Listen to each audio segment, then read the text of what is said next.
nayi mama bro reka nkubwire nta nduru ivugira ubusa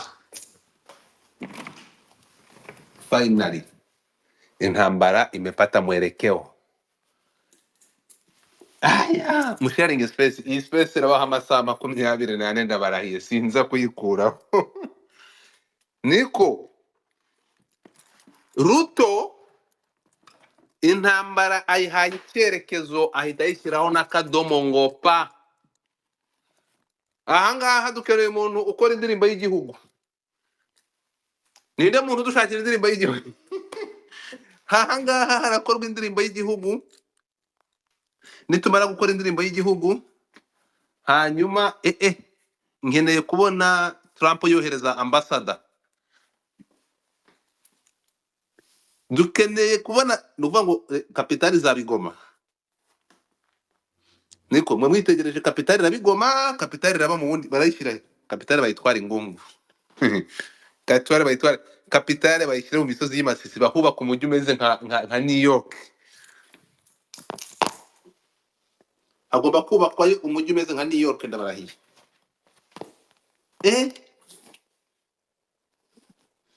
Zana izo mbariga hano zamuka. Yewe. Ibaba we.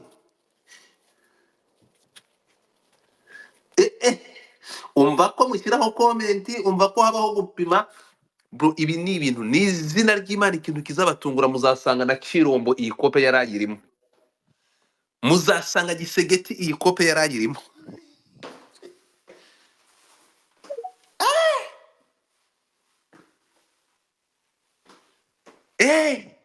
Sinayi. Yo, Ndashaka kumva afunguye mic. nayifunguye. Ndashaka kumva ikintu uvuga. Icyo mvuga nuko ndi kubona imakasi. Imakasi.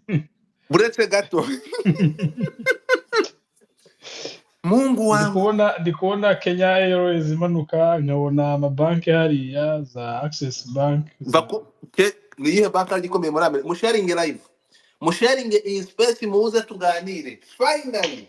Banki ikomeye muri Amerika ni Bank of America. Bank of America igomba kugira icyicaro igoma. Na za Morgan and Morgan. Na za Chase. Iyi kope Ruto yarayirimo. Iyi kope Ruto yarayirimo. You are welcome in the Republic of Kivu. Iritwa gute? Iki gihugu bazacyita gute? Bashaka kuzacyita Kamomi, nangwa se bakacyita Nyakigano. Bashaka kuzahitamo. Oya, ndashaka musharing live. Barizana bose uko ubizi. Musharing iyi space mbabarira urumva je mfite amarangamutima urukumva? Abantu barizana. Bro. Ubundi reka nze mbabwire urukumva? Buriya nushaka kumenya amakuru y'ibijya mbere, urumva? Ujisoma tweet z'abahishi ibyahishwe abanyabwenge byahishuriwe abaswa zandikwa n'umugabo bita Kaine Rugaba. Umva uyu munyamuku ukuntu yanditseho bita amasoro yakati kuri iyi mihanda wakoze space ngo Congo DRC Congo balkanisé confirmé par Ruto Kayikwamba.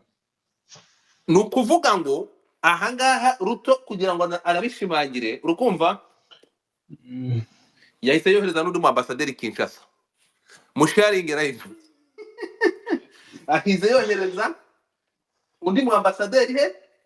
Uriya wigoma ni consular. Ni consular, yes of course. Ubwo ahubwo reka dutegereze Kaine Rugaba nawe ashobora kohereza ambassadeur aho bigoma. Kabiri se? So, ndashaka aduyi mu muherezi umuntu wese hano mu muhijambo. Noneho nukuvuga ngo mugende murebe birahari. Uziko umuntu yabimpaye ndabineglige naye ndi muri rwinshi sinayisoma. Ndavuga ngo defada kubera ko ngwaye ibintu ntubisome. Ndashaka comment z'abantu. Njye nabibonye kare biriya nabibonye kare. Dore ikintu bita planning bro. Iki kintu nukuvuga ngo ubu ngubu ubu ngubu noneho nibwo ngo sinabisobanura gute discuss abantu bari biteguye bro, bari bazi ibyo barimo, bari babizi ntabwo bajokinga reka. bari bazi ibyo barimo. Uretse bano bagabo bamaze kumenya UN ni iki, international community bamaze ni iki. kubimenya. Hari ikintu urukumva, ikintu cya mbere abantu bagomba kumenya, cyangwa ikintu nabashije gusobanukirwa, urukumva aba batipe bamaze kumenya. Nigeze kuvugana n'umuntu, urukumva navuganye n'umuntu mu minsi yashize, urumva bakiri Rucuro,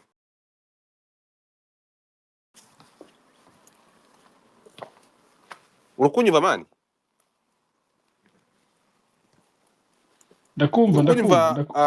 Desire, ndakumva neza hano.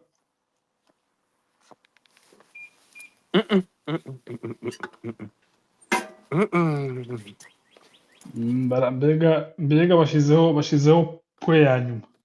we inde no, ntabwo ari ya nyuma, urukumva ni ukuvuga ngo bimwe by'intuza, ikintu kiri buze kubatumane ati reka nza kubwira ikintu kimwe tugomba kureba, urukumva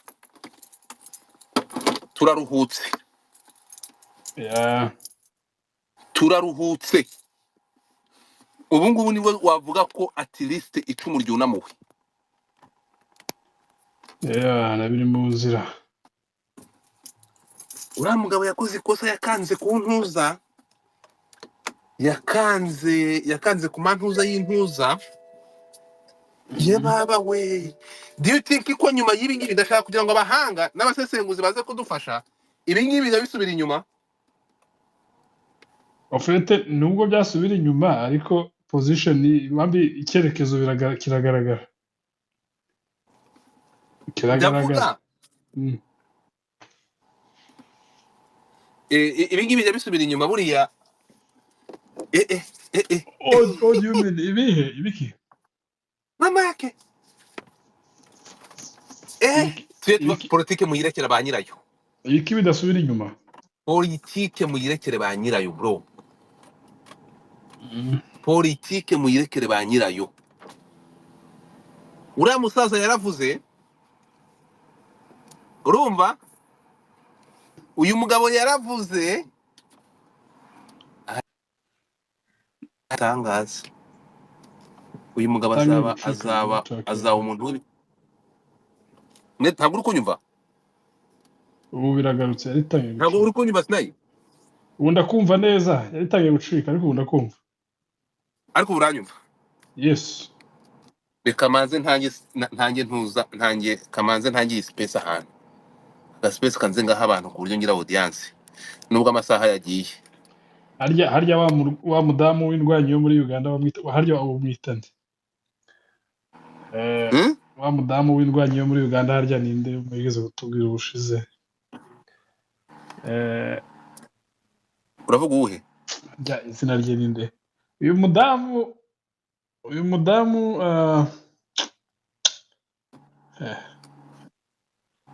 umwe Kabila yabwiye ngo ndagiye ngo ariko ngo tuza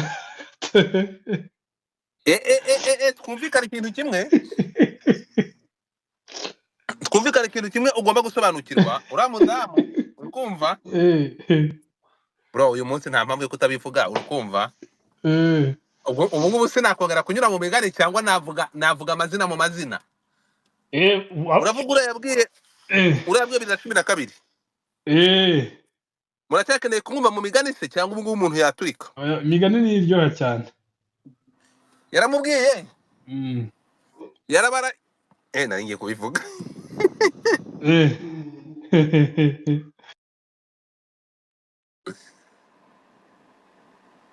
Minister ntabwo muforowingana? turaforowingana mumperera ko atari kuyibona. Reka ndebe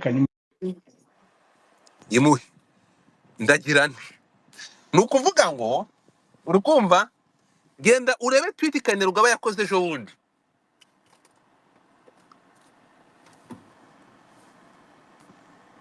Itegereze tweet Kainerugaba yakoze ejo bundi. Ofete reka nkubwire ikintu kimwe ugomba kumenya.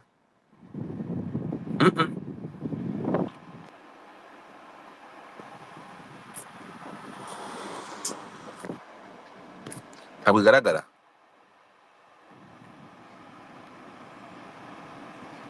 Uyu James aravuga. James uramuzi? Who is James? ntabwo muzi. James ese ni Rukaka ntushobotse gato. Ruka nakoze iki se kandi nakoze iki kandi ngo witwa ngo James nde? ndi umwega ngira uko ngenda ntabwo nitwa James Niko cyangwa wasomye nta gifaransa uzi harya ni au grand jamais. no ntabwo ari ibingibi byaje nyuma. wari warahinduye izina iyo nta updatinze nyine tubona izina ririho ari iryusa atari iryawe. Niko yes sir. ni ukuvuga ngo ni nsomera iyi liste sinari niba uyifite imbere yawe. Yangane gato Godfather, yangane gato harakantu ndimo gukora hano. Okay, Rukaka yinsomere. Wayimbonera? Imeze ite? Uruto nane ahanga harimo Goma. Aba kamishoni intuza ya Kenya. iri mu gifaransa kandi iyo mfite iri mu cyongereza. Somera amazina twagiye mama yake. Abantu mushoni bari muri Kivu. Uri kuvuga bikomase cyangwa nsome bose se cyangwa uyigoma? Soma bose, soma urutonde ruto yakoze rwose arashaka kugira ngo nsomere. Yavuze ngo nyuma ya biro ya article yashyizeho yashyizeho aba ambassadors. Addis Ababa muri Ethiopia ya ambassador Galma Mukeboru. Ankara muri Turkiya ya ambassador Anthony Mwaniki Muchiri. Bangkok Thailand ambassador Lucy Kirutu. Bujumbura Burundi Monsieur Henry Wambuma.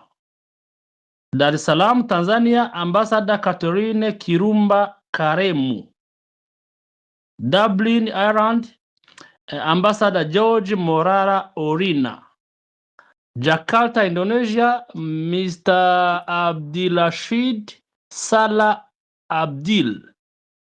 London United Kingdom ambassador Maurice Odiambo Makolo. Riyadh Saudi Arabia ambassador Joseph Musyoka Masila. Vienna Austria ambassador Edwin Afande. Windhoek Namibia Honorable Florence Chekbetich Bore. Nono za consul bara bajari ambassadors. Nono consul general ya Arusha Tanzania ambassador Mohamed Ramadan Ruwange. Dubai Mr. Jack Korir. Goma DRC Miss Judy Kiraia Nkumiri. Aho hasubiremo n'icyo bamuturaha ngone. Goma DRC Miss Judy Kiraia Nkumiri. Aho banyeburi. Guma aho ngaho. Yes. Guma.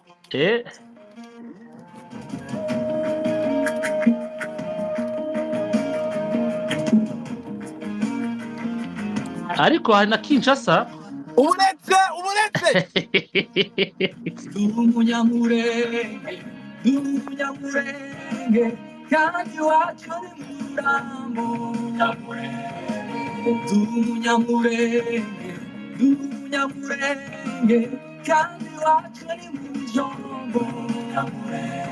Igeze kubi wacu mu gitembe kwa Gasambo. Nariyemerera kwa Marume Simiyoni mwene Mutumbi ngabo y'abanyabyinshi. Fata inkoni ndagiye ciye mu marungu kwa Mushabizi mbahaye bwakeye.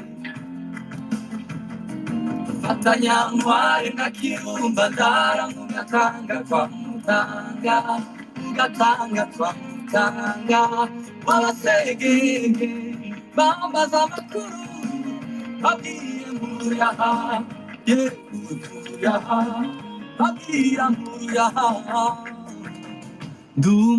Ni ukuvuga ngo umuretse gato indirimbo y'igihugu igomba kuba Ikinyarwanda mu kuntu hagomba kuba nk'amagambo mu ndirimbo y'igihugu nta bintu by'ibifaransa. Mu ndirimbo y'igihugu hagomba kubamo subiriramo ngo goma hehe DRC urukwiyenza.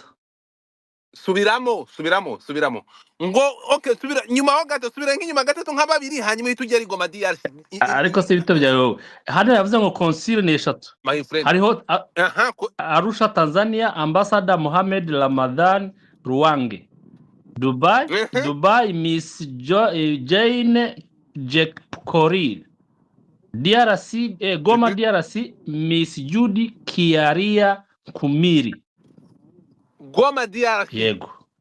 Ariko hasi harimo na ntuza, hasi harimo na Kinshasa DRC Ambassador Moni. we aho ngaho cyo nikindi aho ngaho ni he ntago ni hehe ni kwe mugabane mu kindi gihugu no ni hehe iba hehe aho ngaho yerere kwe mugabane Kinshasa ibugabane wa Afrika yo hagati ihanyuma paka na Kivu.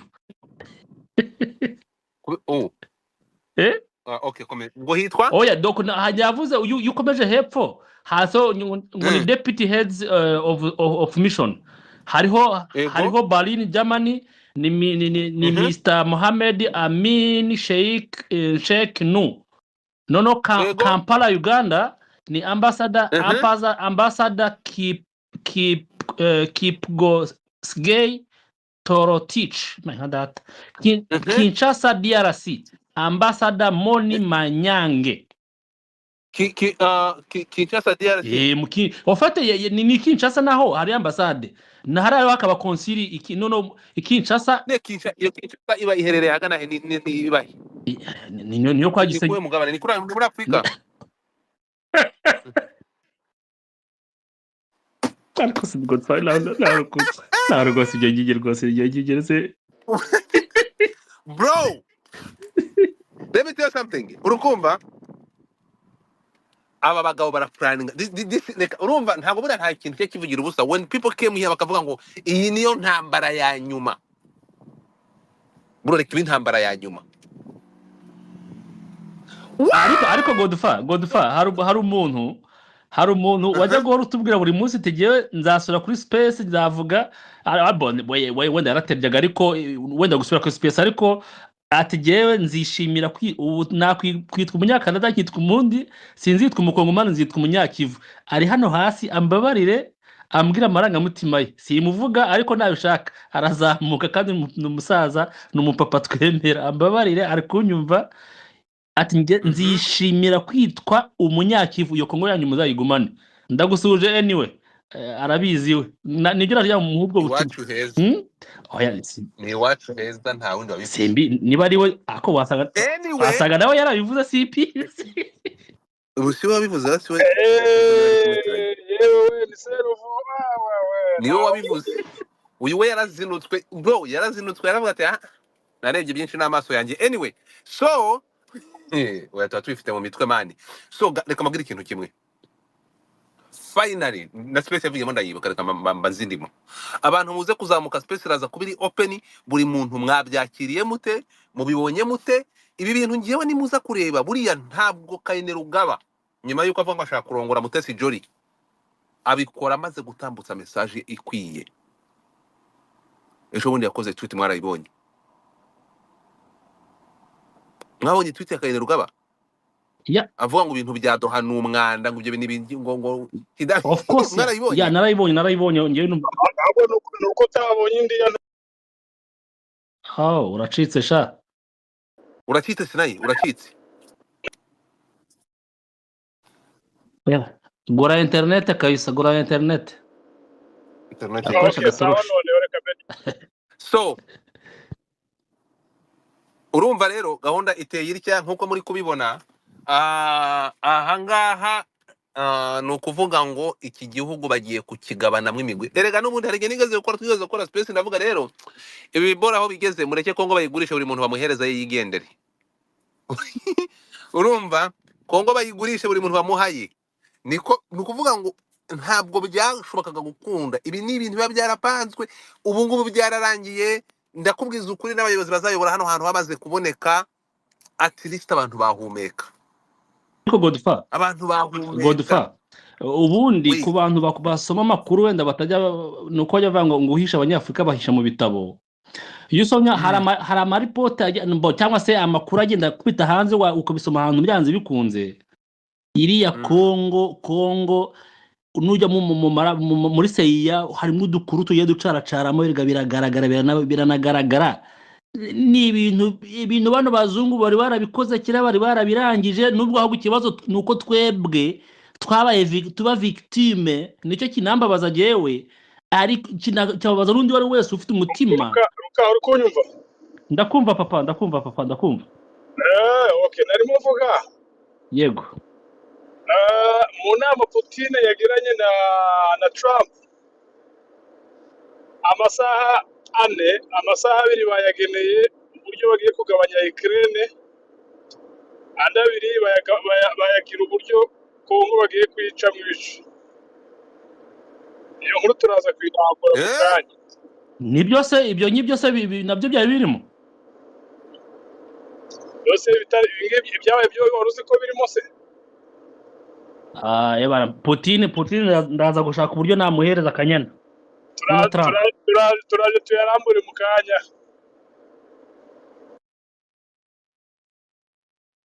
Godfa wumvise?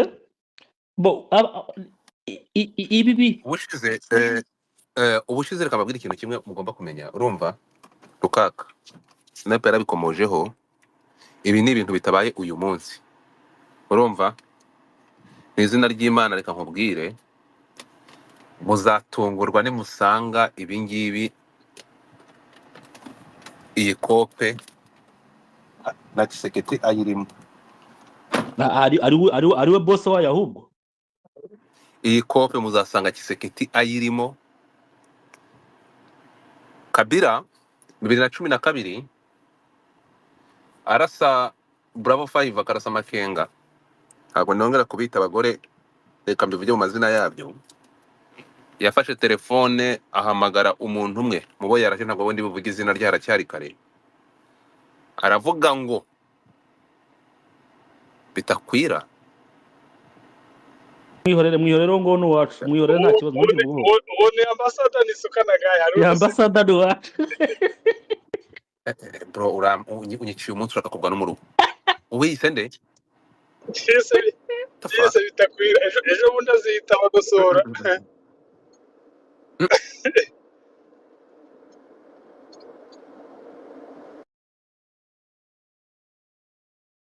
Bitakwira aragiye arababaje.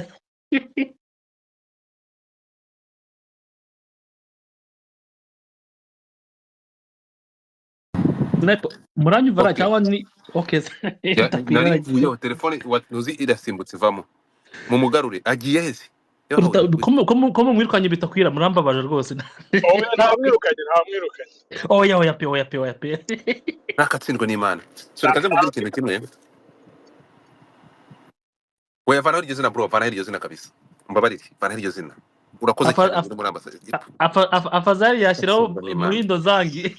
Oya nawe reka nkubwire no uramugabo uramugabo kubejeje imitima y'abantu. Na vane huriya mwana kabisa, vana arakicwa n'iminsi. Ityo. Nibyo ndi kubabwira. Ibi ni ibintu byapanzwe kera, ntabwo of course there is no success without sacrifice. Reka mbabwire ikintu kimwe, niba harabayeho kuba guplaninga ibi byagombaga kugenda uko Imana.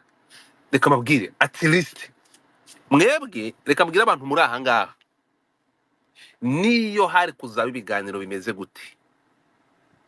Sinzi abantu mwebwe abajene muragiye muherukira muri Kongo bro, uragenda narayivuganye n'umuntu uvuyeyo waratembereye, hari ahantu ugenda ukagera ahantu ukabona ubuzima bwarapfuye, ugatambuka uri mu modoka ukabona nta buzima buhari, ubuzima bwarapfuye, hari kuntu kurupfu.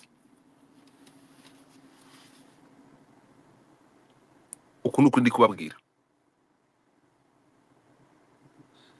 ubuzima bwarapfuye. Ni ukuvuga ngo ufashe umuhanda uva i Goma werekera i Bukavu,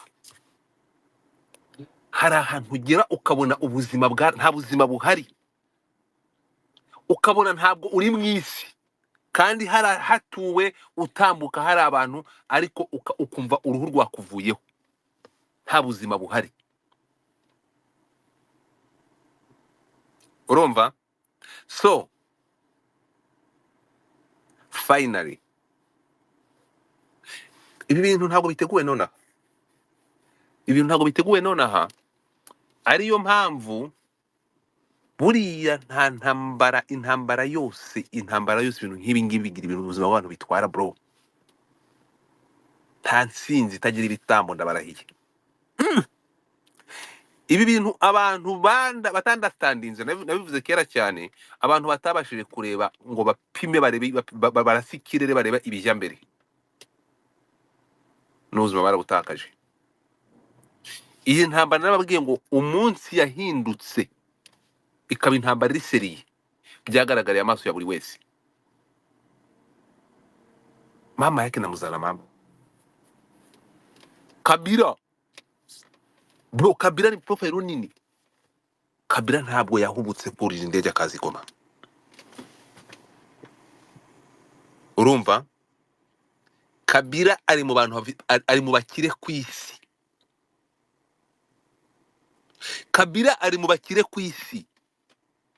Kabila iyi platform ya Twitter turi gukorera aho ngaho afitemo shares zitari munsi ya 50%. Iyi platform turi gukoreraho hano wiseka. Kabila akorana na Elon Musk. Kabila afite ikintu bita amafaranga nandi mudashobora gutekereza mwebwe yampaye, ntabwo mubizi. Kabila is something else. Kuterura mu gitondo mukamusangira Goma ntimutekereze ko ari umusazi.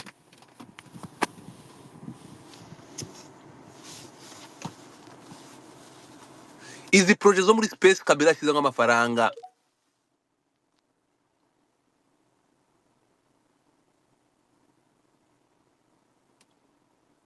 Mugiye kubona ikintu kigiye kubumuka ngo bu.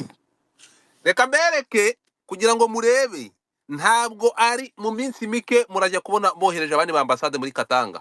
Reka mbereke ibi ngibi ntibisohotse nonaha, ntabwo ngenda umubara nkuru, ariko iyo nkizi ngizi zagenda zivuga. Reka mbereke, ntabwo nkunda gutwitinga, uretse ko gutwitinga atari ibintu byanjye, urumva. Kuko uratwitinga ukazabibazwa igihe kigeze, burara ukuntu ajya nkunda gushyanuka mu magambo. Give me a second. Niba mbyibuka naragakoze, ariko ndatekereza naragatwitinze kuko nari nzi naragatwitinze gato. Murebe kuri dashboard nsomera ko kantu rukaka. Kuri dashboard kuntawe ndi kubona. Sniper reba kuri dashboard. Okay, ndakabonye. Breaking news. Murakunyumva? Yego. Biravugwa ko Joseph Kabila n'abambari be bari mu myiteguro yo gutangaza umutwe musha urwanya Felix Tshisekedi. Uyu mutwe ngo ntaho uhuriye na AFC/M23. Okay. Iyi tweet nayikoze ryari? Ngira ngo 3 days ago maybe. Imaze iminsi 3. Yeah. Kongo iki gihugu bagiye kugicamo, bagiye kugikata utumorso. No kuvuga ngo mwe mutegereze murebe. Ntabwo bagiye kohereza ambassade muri Kivu honyine. Muzibaza impamvu Kabila atigeze joininga, ntabwo Kabila yigeze joininga AFC ariko. Ntabwo Kabila ntabwo aba muri AFC. Hello? Hello, ariko nkwakiriye aho ngaho hari ahantu Godfa. Nkwakiriye aho ngaho hari ahantu uriya wo bita Edi Kapende, ko waba umuzi Edi Kapende, General Edi Kapende. Hari ibintu hari lettre circulaire yakoresheje ejo, ashyira an alerte ingabo zose ayobora hara muri Kolwezi, Lubumbashi, hara Uruaraba hose. Abashyira an alerte ko bagomba kwita ku mutekano cyane, kuko iya Ensa Nevapa kiri gukurikira aho ngaho. Wenda twaza kubivugaho nyuma, ariko Edi Kapende we ejo iwacu n'umusibe ejo yashyize muri electricity ku basirikare bose iyo ntuza yose bamufunze. Edi Kapende nde bamufunze? Simbizi niba bamufunze, simbizi. Bamuteye ipingu. Okay. Ariko Edi Kapende we ni umupro Tshisekedi. Sinzi impamvu baba bamufunze, we bunzi ko ari umupro Tshisekedi. Ntabwo mukuru ari nyakitse. Aho ngaho rero ntabwo wabukurikira politiki yari iwacu ngo Edi Kapende ni umupro nde.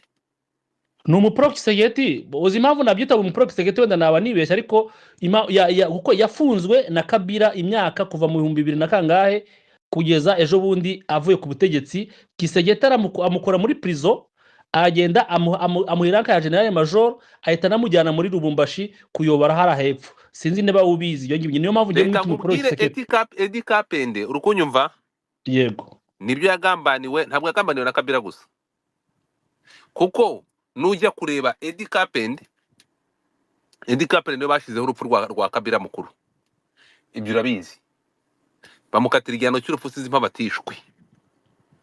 Muzi space nakoze zirenga 10 mvuga ko bita George Mirindi, ndazibuka space murazibuka?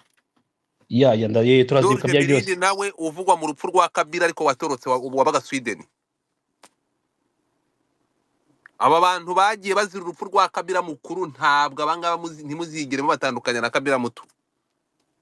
Urukunyumva? Amakuru muzayamenya, narababwiye space zagiye zitambuka kuba ntabwo ngiye nshobora gutobora, ntacyo nshinzwe. Mugende murebe ahantu George Mirindi ari, nageze naho mbereka amato yari kuva mu nyanja, sinayaberetse. Kuki George Mirindi yagiye agacece kakazimira? Tubyina insinzi yo muri Kivu, ibindi tubyihora, ariko this is the big project.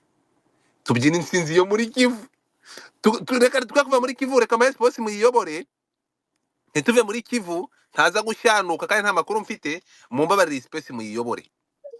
shaka undi fose Yotinga. So Chantal, ijambo ni ryawe. ndabaramutsa mwese, ndishimye ko iki kiganiro ntacyo special njya kuvuga, ariko ngenda ndavuga karibu Repubulika ya Kivu. Karibu cyane kuri Repubulika ya Kivu. Ibyo ari byo byose ntabwo ari inkuru mbi. Ndabona ko abantu benshi babyishimira ko igihugu kigabanwa, kuko ni kinini cyane, ntabwo guverinoma iriho ishoboye kuba yagira control ku gihugu cyose. N'amarezo menshi ni ibintu byangombwa byinshi bituma ko umuntu yakwishimira kugira ngo abe Repubulika ya Kivu. Nakwishima ko abantu benshi bazamuka bakagira icyo bavuga, iwacu n'abandi ba African Boy, DJ n'abandi Mutesi n'abandi mwese mufite icyo mwavuga, Bahati ugira ibiganiro byiza. Mukuri Repubulika ya Kivu ni Repubulika abantu benshi bakwifuza, nakwifuza ko byagerwaho vuba bidatinze. Ibyo ari byo byose imipango ikorwa igihe kinini, ntabwo abantu benshi bamenye ukuntu bikorwa n'igihe bizagerwaho. Hakariho n'ibitambo abantu bashobora bamena amaraso yabo kugira ngo abandi babe bagira icyo bageraho. Ngewe ubwanjye Repubulika ya Kivu ibayeho byaba byiza. Ntabwo ari kera nabonye amafoto ava muri Nord Kivu, ndeba amafoto ava ahantu nari nzi kera ndi umwana mutoya, mbona bishoboka bite ko bimeze gutyo, mbona ahubwo ko igihugu kijya inyuma aho kugira ngo kijye imbere. Rero babiciyemo wenda hari abashobora kuba bagiraho control, abantu bakagira vision imwe, bakagira icyo bageraho. Ku bwanjye navuga ngo Repubulika ya Kivu irakaza neza, karibu cyane. Mukuri nakwibuza ko abantu benshi bagira icyo bavuga, bafite icyo bavuga, bagafata ijambo bakagira icyo babivugaho. Ntabwo mvuze ngo bigezeho none, ariko ibyo ari byo byose aho bigana umuntu arabona ko igihugu kizagabanwa kandi byarapanzwe igihe kinini. Murakoze. Sniper, go ahead. Nako ambassador. Yes, uraho neza Godfather. Uraho neza? Ndabasuhuje cyane mwese. Nkuko wabivuze, reka twishime kandi twishimire Repubulika ya Kivu. Nge ku giti cyanjye ndavuga ntise niba ari ngombwa kugira ngo amahoro aboneke kugira Kongo bayicemo, why not? Kongo bayiciyemo inshuro nubwo zagira mu nshuro 100, ariko tukabona amahoro byaba byiza kurushaho. Ahubwo se birabaye? Niba bibaye rero turaza kongera twibaze, hari akantu Sniper yavuze ariko naje nkavugeho gatoya. Turaza kongera twibaze kapitale yaba ari iyihe? Of course ni Goma. Bukavu nitujya kuyireba ni point de vue yanjye nitujya kuyireba uburyo n'uburyo itanagaragaza guverinora yayo itagaragara neza nka Noro. Ntekereza ko ibyo ari byo byose kapitale ibaye Goma hariya amahoro azaboneka hariya iwacu muri Kongo cyangwa se muri Est. Inama yabonetse uyu munsi yari hari uyu munsi rero nuko sniper yari yibagiweho kapitale barayitwara inkungu kavuna umuheto kukiza bayisigo Kapitali ni Goma. kapitale ni inkungu mu Ruhamiro niho hazaba mu Ruhamiro bazashyira ambasade ya Amerika. Komeza. Aha, okay, byashoboka. Ariko mu by'ukuri ntabwo ari ya kapitale, ntabwo ari narimo kuvuga ku bijyanye na inama yabaye uyu munsi ya Putin na Trump. Bari kuvuga ibya Ukraine uburyo bagomba kurangiza intambara yaba n'ire ya Israel zose bakazirangiza, ariko bibanze tena no muri Afurika cyane cyane bibanda muri Kongo. Umutekano wa Kongo ugomba kubaho kandi ukabaho umuturage wese akabona amahoro ari uko Kongo iciwemo ibice bitandukanye. Ntabwo M23 yari izayobora hariya gusa iri, ahubwo amakuru ahari nuko ifite n'ibindi bice igomba gufata. Anariyo mpamvu ngira ngo bamwe mwarabibonye nubwo bari muri CCRF, ariko still intambara iracyakomeje. So rero reka dukomeze dutegereze turebe imbere uko bimeze, ariko Kongo ibice bigiye gucibwamo ntabwo igera mu bice bitandatu. Nta nubwo ari na ambasade noneho ya Kenya gusa yagize ihari, hari n'andi ma ambasade yamaze kugera. Ya Uganda nayo ngo irahari, niko numva nuko itari yaba proclame. Urumva hari n'ibindi bihugu byinshi cyane biri kuza bikopera. Murabizi ko impamvu Kenya ishobora kuba yideclare ifite banke ya Equity hariya muri Kongo, niyo isa n'ifite imbaraga cyane mu gihugu hose, niyo ifite imbaraga kwa. So rero kuba ifite imbaraga hariya bashaka kugira ngo bakomeze benstore uburyo bwa finance bwabo hariya muri Kongo hose, ariko still mu gihugu gishyashya nka kiriya cya Est. Murakoze, reka dukomeze n'abandi. Ukomeje yafata ijambo genda twaye ndaza kugera imbere ubone kongera kuvuga. Murakoze. Didi uyu bita Didi ninde? wasanga ari umudede. Nijewe sinzi. Ni wowe. Urakoze. Jewe nashyizeho dede gwize. Nashyizeho degwize yuko ari abantu nagashyizeho kuri abantu bagenda bakorera CNDD-FDD bibesha bakora documentation y'u Burundi. Niyo mpamvu nashyizeho aho kantu nita narrative kwa yuko ari abantu bazi bibesha bakora documentation y'u Burundi, bakagenda bikibesha bakavuga mu biganiro ariko bakorera documentation y'u Burundi. Nakuri nashizemo, niyo mpamvu kuri profile yanje arimo kamerewo nk'ivyo bintu byose, kubera yuko ibintu by'u Burundi bwacu murazi biragoye, nico gitego cyacu kitaragira kibohogwa. None ndagomba kuvuga kuri iri jambo welcome to the Republic of Kivu. Je numva naryohewe kandi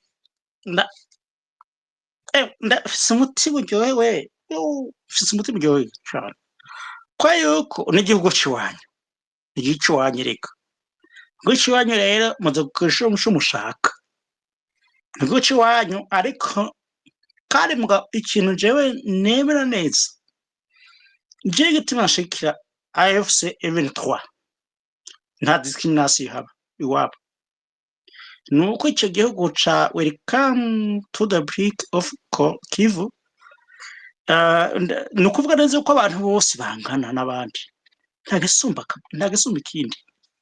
Ico kintu kiraba inguvu, niyo mpamvu nafashe ijambo nkavuga nti reka sabe ijambo abantu ndabasaba ijambo kubera yuko iwabo bangana n'abandi nta usumba uwundi, kuburyo umuntu azovuga ngo bijya n'umugera ndako ni iwacu twise umugera ni virus wibaje Burundi vyatwijemwo ku buryo umuntu byamona yuko ari uwundi muntu asumba uwundi nico kibi kibishe kibaje nico gituma kugira ngo abarundi tuzobihora biragoye buri abantu babona yuko basumba abandi umva ivyo biracagoye mu Barundi kugira biracagoye kandi hahuye n'amayeri menshi ya filozofi agoye ariko mwebwe mwivugisha ukuri mukoti welcome to Kivu Republic kuko igihugu mwabohoye hari abantu bakimeneye amaraso none kuri ko Burundi bo batomba kumenera amaraso none ntimuvuga zavukana bapfuye se bakamena igihugu amaraso kugira ngo mutegure ejo hazoza hameze neza Abarundi natwe kuri ko tugomba kuba mare cyane icyo cyo birababaza ku mutima waje nkagira agahinda pe mbare jese ngo bakoresha ibintu bya hypocrisy none muri ababe namwe ati welcome to Kivu kuko Kivu side ni wacu niho tuje je narabaye nkagenda kuva mu mazi Kivu ya ruguru sinzi Kivu yepfo nkagenda baba turi bamwe none ibintu bigomba guca mu ntambara pse nta bintu bigomba guca mu ntambara kuko turi bamwe turavukana abantu duvoma hamwe tuba tuzinanye nta kintu kigomba guca mu ntambara je n'ukunda abantu je bashaka intambara bashaka genocide ikorwa Abatutsi nibo babi mwabwira ko ntibumva ukuri mbere kaza umuntu uramuha amata akaguha agomba kugira ati agakwisha ura ngo amaraso kuko bafise ingengabitekerezo ya genocide ico kibazo gihari nuko iyo ngengabitekerezo ya genocide ni ikintu genda cigishwa na CNDD-FDD kikigishwa na FNL Parpehutu kikigishwa n'ikintu kishisira ramification murabona ikintu igiti gifise amashami ntuzagendera nuko giti gifise amashami ngo kidafise imizi igiti gifise imizi ya ubu nabiya byo kwa Havyarimana nyene afise Parmehutu bose ni bamwe donc kuko nyene abantu barize mu Rwanda abantu bize mu Rwanda bafise ideologie genocide kenshi bituma je mvuga mu jambo rimwe nta kugwanya umuntu no kugwanya ideologie genocide ico kintu cume mw'abantu mudasubiyemwo ni ideologie genocide uko hari abantu bagenda rondera ibiti vya politique bacu mu Burundi cyavuga ngo biti twaje igiti wabonye itangazo ryo muri rya nani wabonye liste y'abakamishina n'abambasada bashyizeho muri Kenya warisomye oya sinayibonye no kurumba bari kavuga iki mbwira gato cyane nimba umunota nimba ari umuntu umwe kugira ngo bane bavuga ijambo mbwira nta kibazo s'il vous plaît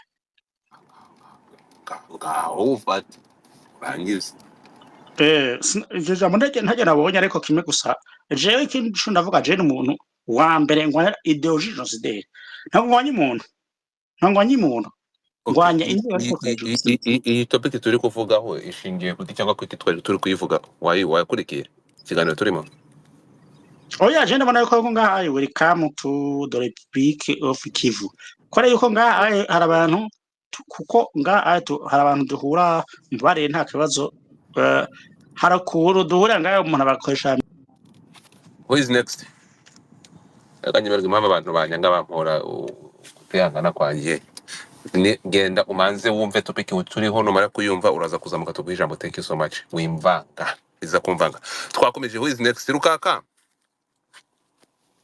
ndashaka kugira ngo mumbwire mutekereza ari iki igihugu kindi ibi bintu cyangwa mwebwe mu mboni zanyu ibi bintu Ruto yakoze ndumva mushaka kubiconnecta mugashaka kubihuza n'ibyabereye muri mu nama ya wiseka bahati wiseka birambabaza murashaka kuza mukabihuza murashaka kubihuza na ntuzana murashaka kubihuza n'ibyahuje Putin na Trump ariko ibi bintu nabonye abantu bose batangiye gusakuza ngo Ruto ngo nawe ngo yashowing the true color ngo Ruto batangiye kumwataka, ariko ibi ngibi muve mubivane kuri Ruto. Mutekereza ko ibi bintu munyereke impinduka cyangwa munyereke like how did you see it? Iki kintu cyabatunguye ku ruhe rwego? Abantu bavuga ngo biganiro, okay, mufate ibiganiro ibiganiro biriho mu bikompare n'iki kintu Ruto yakoze. Ruto nuko yaba yahubutse, let me know, nimumbwire. bo jewe warumbajije nge uko mbitekereza, uko mbitekereza harimo impamvu nyinshi, ariko izo mbasha kubona imbere yanjye ni nk'eshatu. Iya mbere ari nayo ihatse bino bintu byose nuko ahantu dutuye, ndavuga Congo, u Rwanda, u Burundi, donc question de le pays de Grand Lac. Izo pays de Grand Lac bo bazi mu by'ukuri de quoi s'agit-il, bazi umuzi w'ikibazo, bo bazi mu by'ukuri ko ikibazo atari umututsi, ikibazo atari Kinyarwanda, pardon, ikibazo atari Kinyarwanda ahubwo ikibazo n'umututsi, kandi umututsi bivuye kuri iki, kuri ya mipaka yaciwe arbitrairement ku buryo abanyafrika batabigize mu ruhare. Aho zaba urugero fatiko uzasanga abagande bamwe bo muri Kongo n'abandi b'Ubugande, usange abanyarwanda b'Ubugande n'abandi bari mu Rwanda bari muri Kongo, muri Kenya, donc muri Afrika byabayeho. Icyo kintu rero ce sont des problèmes africains qui doivent avoir des solutions africaines. Icyo ni cyambere. Icya kabiri ni désordre dans nos politiques kwa Gisekedi. Désordre politique ni kuvuga iki? Uyu munsi murabazi ibyabereye i Nairobi, Addis Abeba, aragenda ageze Kinshasa ati ntago mbizi, abivamo. Bajya i Nairobi, i Bujumbura, ibyo byose bigereye no bajya mu ma principe za déclaration de principes z'u Rwanda hagati y'u Rwanda na Congo, abica amazi abivamo. Hajyaho zino za Doha, ari harazica amazi. Iyo désordre politique rero amahanga yamaze kumubona mu by'ukuri, kuko bitewe na lobbying AFC yakoze, u Rwanda rwakoze, rwerekana buryo ikibazo atari yamvasima nkuko babivuga, ahubwo ikibazo ari Congo na politiki n'abanyapolitiki ubwabo. Icyo kintu cyose kisunikira kwerekana ko mwebwe EACRF irahavuye, ariko Sadek nubwo ihaje yahasanze abacancuro, ibi byose byabona au niveau international bose barabibonaga, nubwo nta entre parenthèses. Icyo ngicyo ari cya kabiri. Icya gatatu nicyo ambassadeur yagize kuvugaho, nigeze kukivuga kuri space mwe ahantu yahise icika, ni uburyo bw'ubukungu.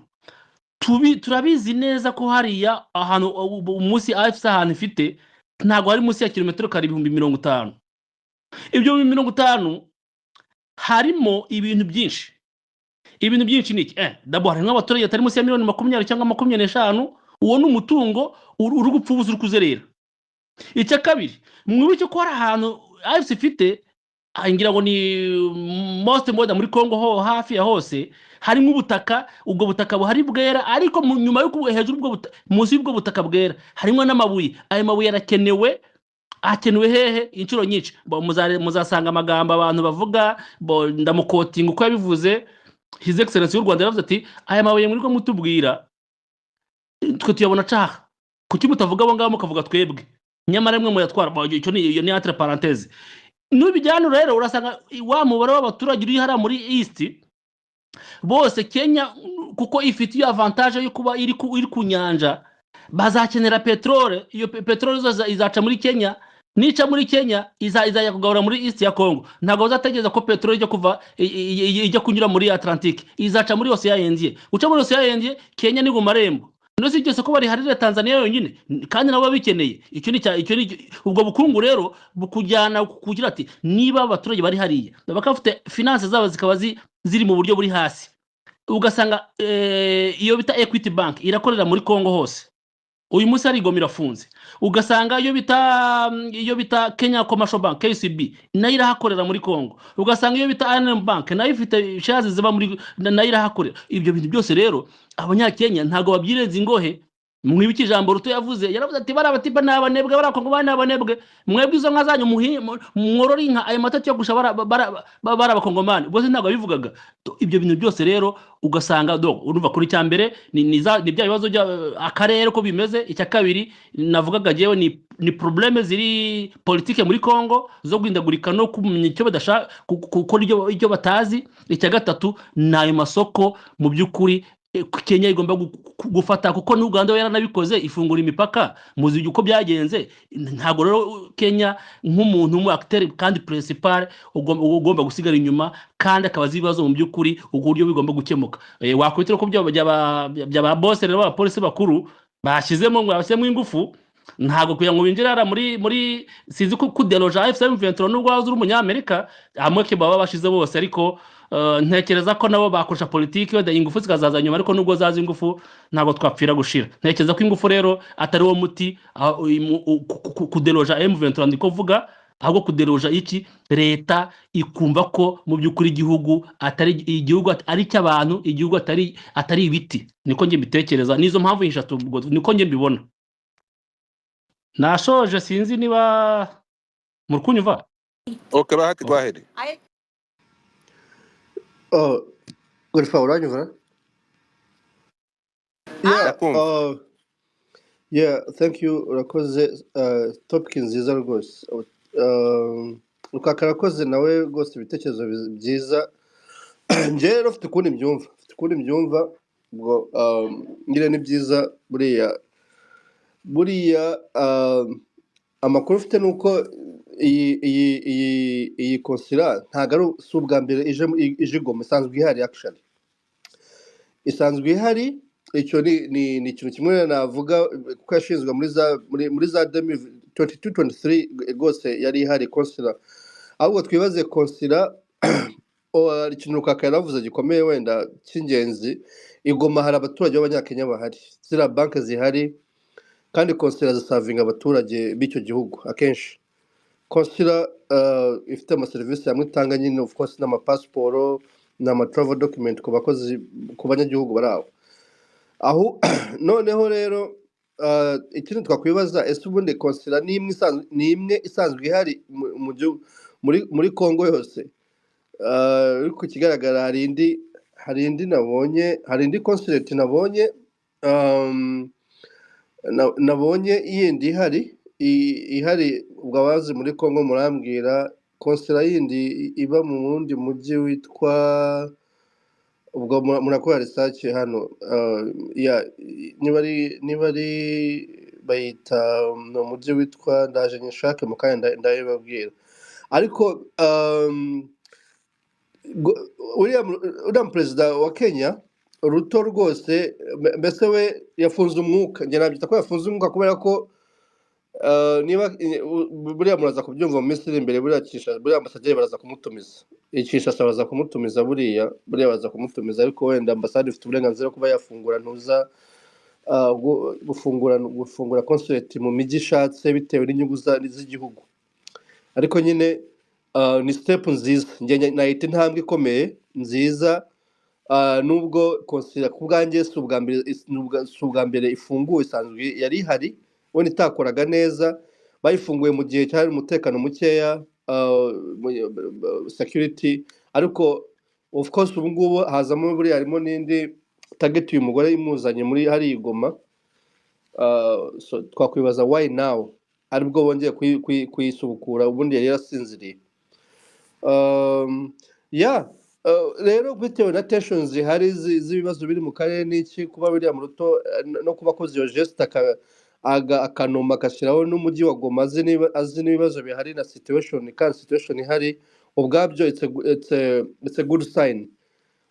Sinzi nabonye bavuga batari ku bundi n'ibindi bihugu bibikora, ariko ni sinye nziza. Ubwo Tshisekedi baraza gutumiza ambassador buriya wa Kenya azajya kwisobanura nk'uko ibindi bihugu n'ubundi babatumiza. Ariko buriya uriya mujyi kuba ugiyemo konsila, ubwo bizeye umutekano wawo, nicyo ni icya mbere. Ubwo ntabwo konsila ishobora kugira abakozi, ikagira ikagira n'abandi bantu bayikoramo. Ikindi no kuba bayishize muri uriya mujyi bitewe n'ibibazo biri hagati y'ibihugu, nabyo ubwo ni ugufunga nayo n'indi sinya ikomeye. Njyewe rwose uriya muroto namushimira ubwo, ariko nawe ugashaka ko afite inyungu ze zindi wenda yabikoze, ariko reka turebe ko n'ibindi bihugu bizajowa iriya role. Ariko njyewe nicyo nashaka gukomentinga, ubwo turebe moving forward niba bitazagira nuza Tshisekedi. Ariko ubundi konsila nta mbaraga nyinshi bifite. Konsila ripotinga burya muri ambasade ya ripotinga mbese hari ubushobozi badafite ubundi badafite. Ariko kuba icyo gihugu muri South Africa gikoze geste, njye nyita geste ikomeye muri tensions ziri mu karere. So ubwo rero ndumva ariyo comment yanjye Godfather, ubwo turagumya tuganire. Murakoze. Thank you so much. Reka tumare dufatana hariya. Maître Abe, abatamanitse amaboko biraza kubagora, mumanike ibiganza. Ye- Yes, Godfather. Ya mbere. Ndagusuje cyane, nakoze space irimo yatakoringa nyine ku bintu bigezweho mu karere, ariko ni turuna nziza iranga amateka, ni foundation y'ibizakurikiraho, kuko urebye ntabwo intention za AFC M23 ari separatisme, ahubwo nk'uko banaretse kubitangaza banabyumvikanyeho muri iriya declaration de principe, ni uko habaho restauration de l'autorité de l'État, ariko anatanda hagomba kubaho statu quo ya Kivu cyangwa se ya Congo Oriental, ahabaye libere ubuzima sous l'image ya autorité de l'État bugakomeza. Niyo mpamvu hari inshingano abaliberateri bafashe yo kugira yo gushyira ordre aho bari, amashuri n'ibindi twanabivuze n'ubushize. Ariko noneho ngarutse ko Ruto yagennye muri publication y'abambasaderi basohotse muri ya draft bazashyikiriza inteko, nuko buriya gutangaza uhagarariye konsila akaza mu rutonde rw'abambasaderi, nawe aba afite titre ya ambasaderi. Niyo mwana abonye neza uko iriya liste y'abambasaderi imeze, wayirebye neza nawe yaza no kutubwira, nanjye kubikonfirma neza ko ntabwo nabyo niba koko ari as ambassador cyangwa se ari representative, ariko n'ubundi igihugu babanye neza na Kenya, ubundi bashyiraho ambasaderi akagira icyicaro i Kinshasa, hanyuma ya ambasade ikagira abakozi batandukanye bo muri ambasade, ndetse hakabaho n'uwenda wabashinzwe uburasirazuba bwa Kongo. Ariho kuba batangaje ku mugaragara yuko hari uhagarariye Kenya cyangwa se inyungu za Kenya muri Goma, ni message ikomeye cyane, n'ubundi iza ikajomba agashinge kuri cya kintu abantu bose bavuga, soit bakakita balkanisation, soit bakakita federalisme, soit bakakita nyine separatisme, ko abantu bavuga ati twebwe twivanye kuri Kongo. So muri make iyi ni message ikomeye, kandi ubundi biza tubigaraganya na Taiwan, aho bafashe intara y'Ubushinwa bakayiha cyangwa se ikiha ububasha nk'ubw'igihugu, nubwo iyo statiko yanga kwerura ngo yitwe igihugu kugira ngo hataba imbarutso yatuma intambara irota, cyangwa se ibihugu bikazana mu miryane ngo ngiye nshyigikiye gutya nishyigikiye gutya. Ariko kuba abantu bo muri este ya Kongo bakwigenera uko babaho, inyungu zabo, ubucuruzi bwabo, aho berekeza ayo mabuye, aho berekeza ibyo basaruye, n'iki byose tubifitiye uburenganzira. Ndetse iyo rekete ubwo busabe urabona yuko isi itangiye kubwemera ku mugaragaro. Ntabwo Kenya yakora biriya bintu badafite ahantu babiganiriye behind the curtain ku matelefoni cyangwa kuki, kugira ngo n'ubundi buryo n'indi message ikomeye cyane yatwereka yuko ibintu turimo, ibintu bihari biri sure kandi nta gusubira inyuma. Niyo mpamvu n'ubundi birangira abantu bavuze ngo iyi niyo ntambara ya nyuma. Murakoze. Okay. Nagarutse reka ngira akantu mvuga gatoya.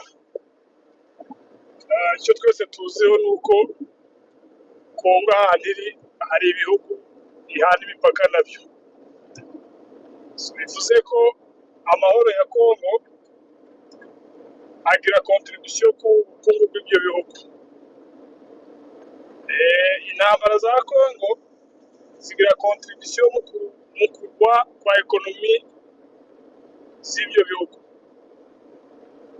Now, uwareba rero iki cyemezo cyafashwe na leta ya Kenya, ukareba nanone icyemezo cyafashwe na Uganda mu gufungura umupaka,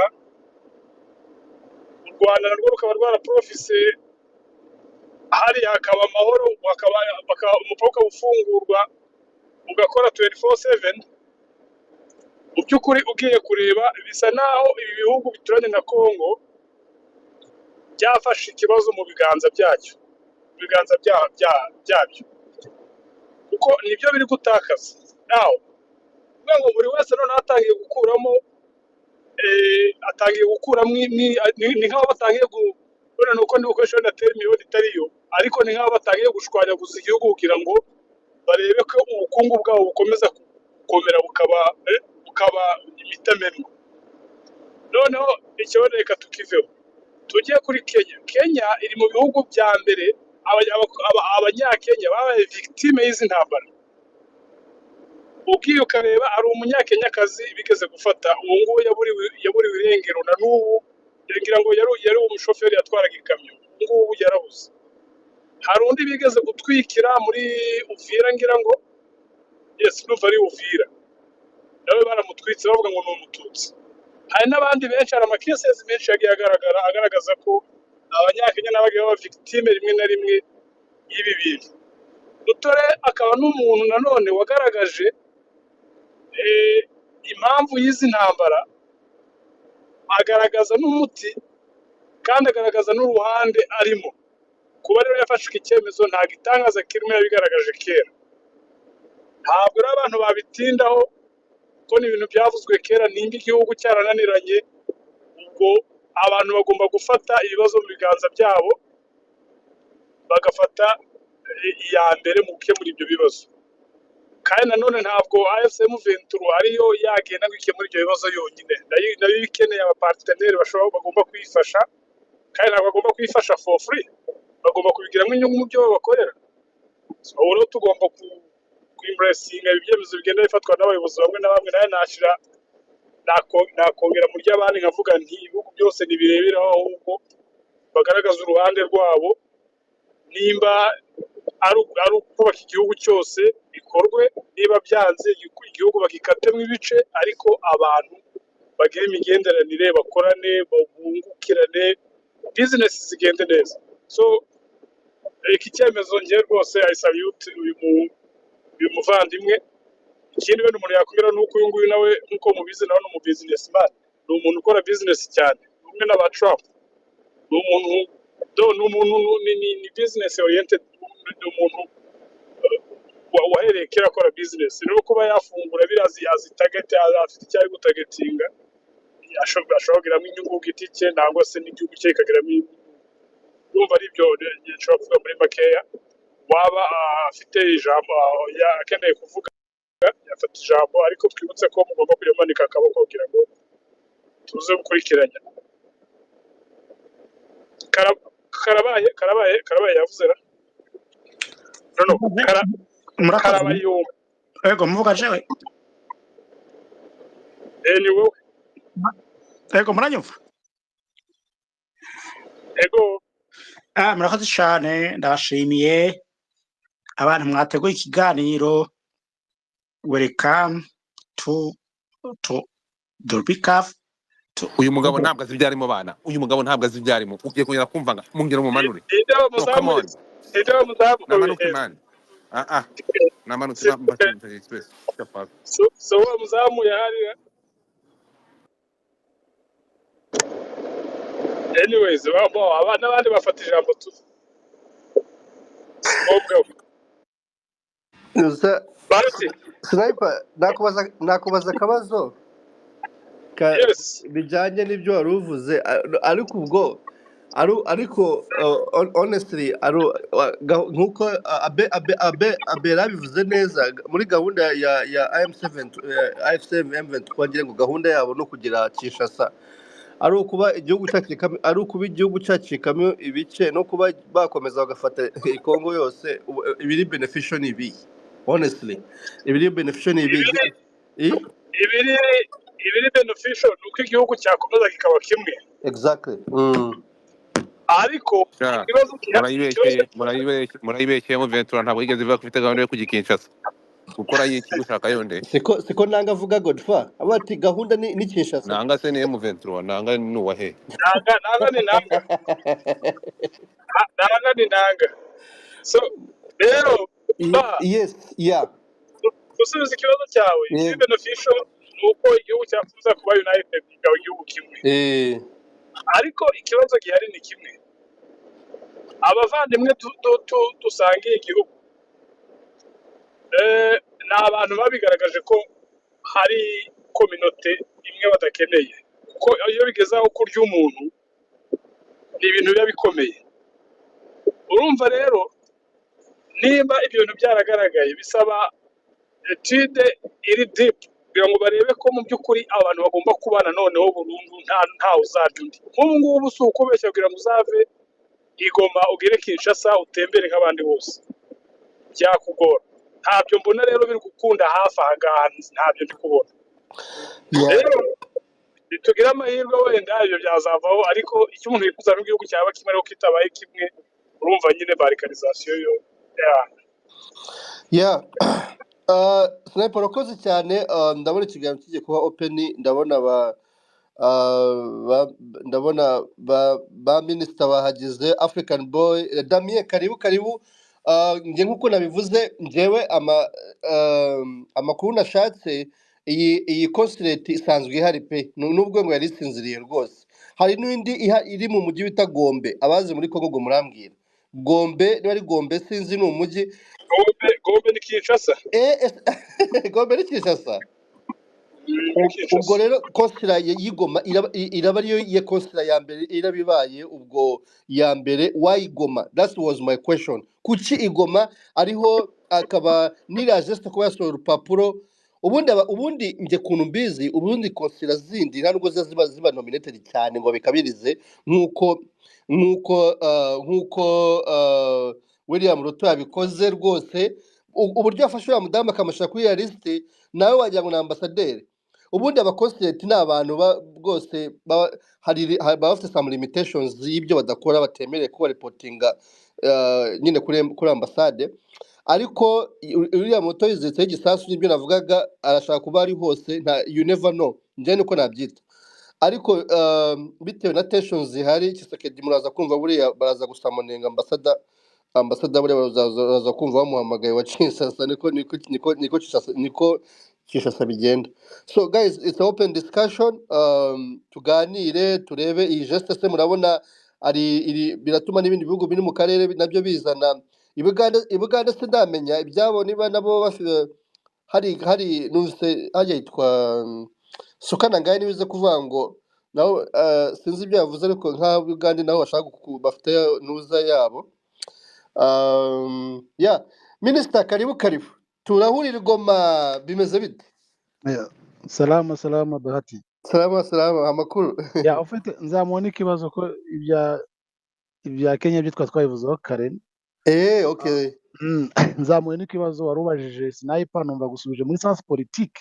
Ariko wenda igisubizo cyawe kumvikana bitewe ko ntabwo wapreshije uvuga ngo byaba ni bandi ba beneficia iyo precise niho wenda nari kuba reka precise ndavuga nari ku nari baturage gucalenjinga ku baturage ba gatoya Nord Kivu ibyabo eh bifite akamaro si uko bazamuka bakagera Kinshasa bakayifata bakayiyobora cyangwa bo barashaka okay kana gace konyine ibiri beneficial Bo- ibi ya ya kuri niyo mpamvu nyine nta jya kumucalenjinga kuko ntabwo wari wapreshije abafite ibifite ngo bifitiye akamaro bande mu buhe buryo ibintu nk'ibyo iyo uvuze Nord Kivu wenda reka tubivuge muri in terms y'abantu bavuga ikinyarwanda kuri twebwe abantu bavuga ikinyarwanda ibifite agaciro n'akamaro gakomeye karambye nuko habaho igihugu kigenga nuko habaho ikivu nyine muri uko welcoming naho kumva ngo kugera Kinshasa n'ubundi se nibashyiraho iyo leta bikazongera bikisubira bakazongera bakadukandamiza nta jambo nta ki so ibyiza nuko icyo gihugu arega reba ubu ngubu noneho batari banagira n'icyo batangaza barishyira bakizana wabonye n'ibyamamare bije aho bikomoka za Masisi bakasangira n'abo basize bagasangira icyo bafite ndavuga wa mukobwa namubonye reba n'abandi uburyo baba bisanzuye bafite inyota yo kumva habaho visit Kivu visit Masisi ibintu nk'ibyo mu mboni yanjye rero ndabona inyungu nuko haboneka igihugu kigenga haboneka iyo Kivu ntago ngiye mbisubiza muri science politique ugiye kubisubiza muri science politique washimashima ati igihugu rwose ntawe cyacikamo ibiki n'ibiki ariko mu nyungu rusange ku muntu w'ikinyarwanda ku muntu wari warahohotewe uwo baba bari kurwanira nuko haboneka igihugu kigenga hakaboneka amahoro arambye hakaboneka ubutegetsi burambye atari bwabo nibwo guhora busubiranamo urebye uburyo igihugu kingana uburyo gestion yananiranye yacyo nuko haboneka igihugu gifite ubuyobozi bwegereye abaturage kandi bazi icyo baharaniye naho karengane barwaniye ku buryo ko uwo muturage yumva kabisa ko hari icyakozwe naho kuvuga ngo n'ubundi baragera Kinshasa bo ninde se uzongera ubundi se muri twebwe 90% wagera Kinshasa ninde so inyungu nuko haboneka Kivu yigenga urebye nicyo gisubonye naguha yes minister wakoze cyane minister of truth nabonye washizeho n'ifoto yawe nziza ntubona se kare kose ubundi ifoto yawe ikenewe rwose ubu ni sawa cyane yes go ahead yeah mbo ikibazo cyawe ni cyiza cyane wabajije uti ni bande babyungukiramo habayeho ko Kivu yivana kuri Kongo cyangwa se bakagera Kinshasa ni ukuvuga mu mirongo migari yagaragajwe muri iriya plan ya declaration de principe iyo etandi yose ya Kongo kuba ifite ordre étatique byaba byiza cyane ko Kongo yaba federalize umuntu wo muri este muri Kivu mbere na mbere akabenefisia ku mutungo kamere wo mu ntara ye hanyuma bijyanye n'iriya kudispatchinga gushyira muri trésor public ayo yasigara muri Kivu cyangwa n'ahandi akaba 60% ibiki n'ibiki byose modele y'ibihugu byinshi biri federalize Uburusiya buri federalize Amerika nuko n'ahandi ibyo ngibyo byasaba koko abantu bafite ya mpinduramatwara ya revolution muri bo kandi bakaba bari juste ku buryo nyine ukaba wabageranya na Mao Zedong kuntu yahinduye Ubushinwa kugeza n'ubu ngubu akaba ari baba wa taifa nk'aba Nyerere n'abandi nk'uko FPR yahinduye u Rwanda hari ama revolution aza akaba afite inkingi ikomeye cyane ku buryo byagira Kinshasa ukavuga uti niba ari AFC irahagera n'ubundi itarabuhindukire ngo irebe este irebe umututsi mubonemo ikibazo niba ifite ubushobozi n'igisirikare uko ibihugu byose byubakwa n'igisirikare ibihugu byose byubakwa n'igisirikare udafite igisirikare cyiza kiri disipurine udafite sisiteme nziza udafite abantu byibuze 100 beza bari bujye mu gihugu bakacyubaka bagahera hasi Kongo koko yaba paradizo ya Afurika ariko ibyo ngibyo n'ubundi ni plan ndende ndetse ishobora no gutera n'amagere civile utarebye neza uko iyo ndebye abakongomani agitation bafite kuntu bose bahagurutse umuto n'umukuru nabyo bisaba indi strategy kugira ngo nabo babe mobilize bose kandi hakajyamo system ya Staline ngira ngo hari Staline ne washoboye kuyobora IRCS asimbuye Lenine ntabwo etandi igihugu wabigira urwitwazo mu gihugu ni kinini cyane ntabwo washaka kukiyobora Ubushinwa ni bunini cyane Amerika ni nini cyane ni cyahoze ari IRCS cyari kinini cyane gikubije gifata hafi Canada na Amerika kikajya kumva igihugu kimwe so muri make byashoboka yuko iba federalize kandi n'ubundi abantu bo muri Est bakenjoyinga ibyiza by'iwabo ariko mu gihe bitarakora reka uwo mucyo iwacu umuriki niyo mpamvu abari kwizana mu buryo bwa statiko ntibibe igihugu ntibibe iki ariko kikaba ikintu gifite ukwishyira ukizana mu gisirikari uko deja AFC M23 nizo ngabo zirinze kara gace kose wabyanga wabyemera bafite inshingano zo kugarura ordre bayigisirikari cyamaze kuba inkingi ikomeye n'ibindi byose bikurikiraho byaterambere ya ekonomi ya mihanda n'ibiki byose yo byaje niba modele nziza yakwira igihugu cyose ariko aho ngaho niho hakenewe kubanza kuzava iyo fondation ikava hariya muri Est igakwira hose atari kuvuga ngo biraturuka Kinshasa uko Kinshasa hariyo purutire ikintu kiri rosten ikintu kiboze ntabwo cyaza ngo gituruke Kinshasa kigere mu gihugu hose n'ubundi cyakwiza ubwandu kubora ya system yabipfuye ni ukuvuga ngo habigomba guturuka muri Est gahoro na pressure ihari bigende gahoro hariya hubakwe neza bahacungishije imbunda bahacungishe imbaraga zose zishoboka noneho ibyo bizakwira igihugu cyose ariko anatanda twibereyeho neza nge niko numva nabivuga mbe bahati Wow, thank you so much. Nibyo imbaraga z'igisirikare zo ziramutse M23 nyine ikomeje kugira izo mbaraga hakaba umutekano nyine. Thank you so much. Minister uri kunyumva? Shaka kuba sini kibazo utaraceka. Minister. Yes, ndahari ndakumva. Urakoze cyane. Space iyo mwakoze kasi nari mpari sinabashe kuyumva. Najya ngo numve ave yawe. William Ruto kuba yashize ntuza hariya Igoma iriya konsila Igoma ndashaka kumva is it ni political benefit cyangwa ni just economic benefit kuko nta konsila nta birenze ariko hari just turabona biganaye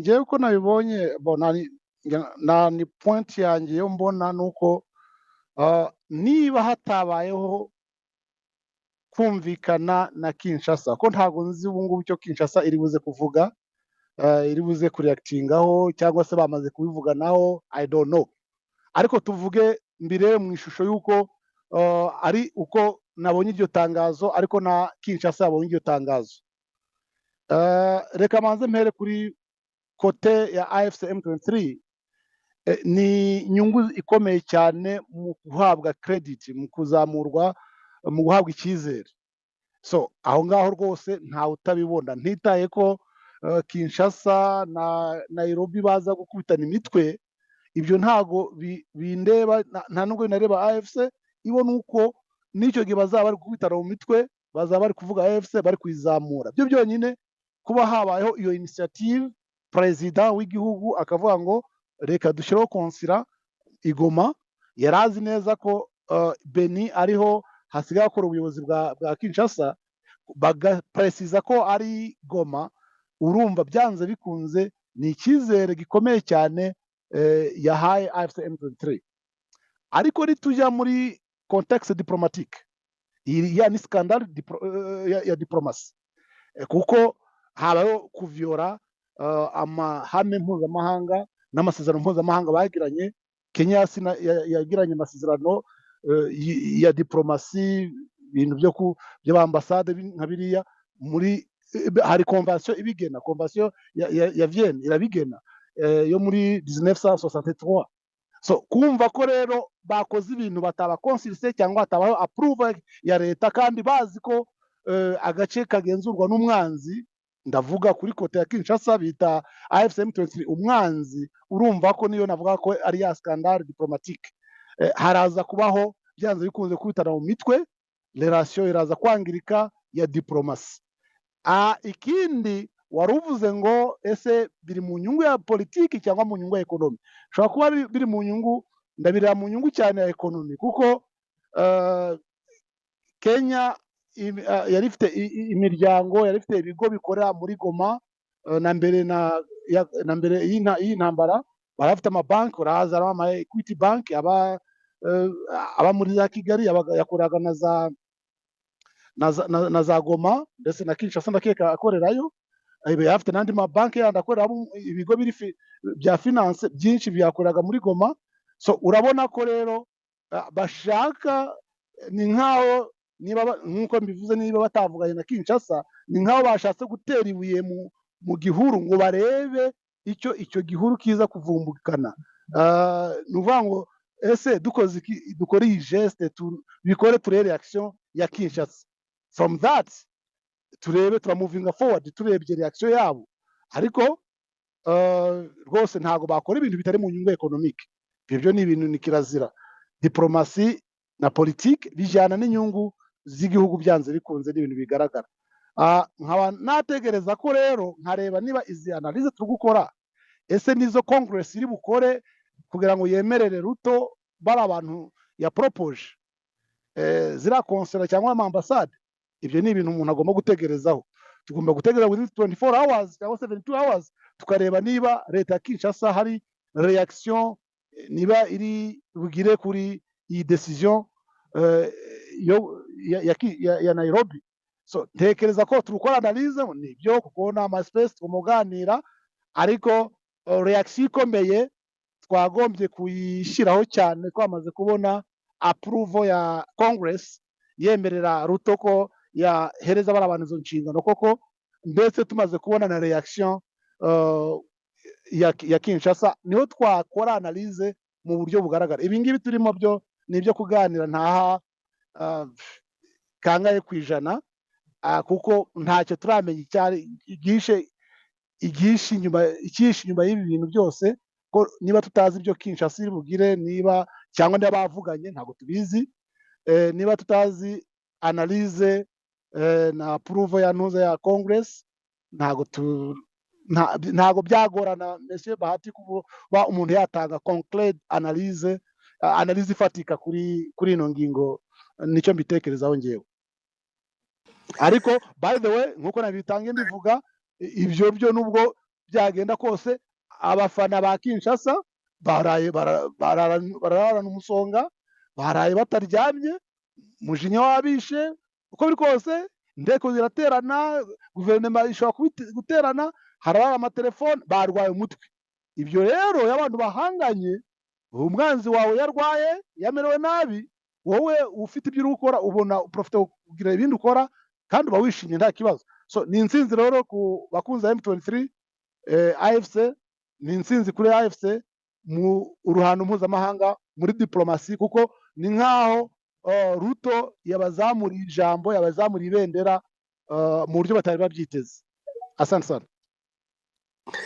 Asante Minister, urakoze rwose, umusesenguzi mwiza cyane. Hari keyword mvanyemo buriya bakoze, njyewe uriya muto nashatse ijambo ry'ikinyarwanda ryiza ndi bukoreshe, niba niba navuga mu mvugo z'iki gihe wenda ngo yimennye inda simbizi ukuntu ndi gushaka ikinyarwanda ndi bukoreshe ariko diplomatic scandal iriya wavuze nyine niba nakubwiraga William Ruto asa nk'uwafunze umwuka nubwo ariko kandi wibuke ko buriya gukora ibi ngibi first of all hari ibyo tugomba kwemeranyaho ni a partir ya faiblesse ya weakness ya Kinshasa government ibyo ni ibintu biri clair nuko yakora iyo geste avuga ati reka nkore iki ngiki ndebe reaction ya Kinshasa aba yashingiye n'ubundi kuri ya faiblesse iki ya Kinshasa yashingiye ku buryo mu mikoranire ya M23 AFC yabonye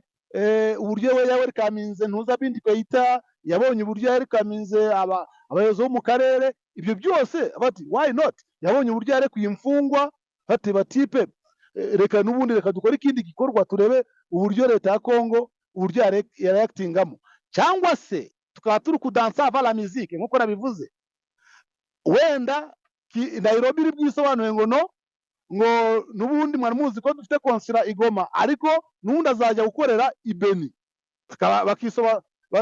bakisobana muri ubwo buryo ko niho leta ya Kongo iri gukorera leta ya province iri gukorera Nord Kivu iri gukorera muri Beni so ntekereza ko rero biraterwa n'ubusobanuro nk'uko bivuze zino mpande zombi zishobora kuba zahereza itangazamakuru cyangwa zashyira ku ahagaragara muri iyi minsi iri imbere igiye kuza ariko bitavuze ko Kinshasa yarwaye Kinshasa iraye nabi nta kabuza.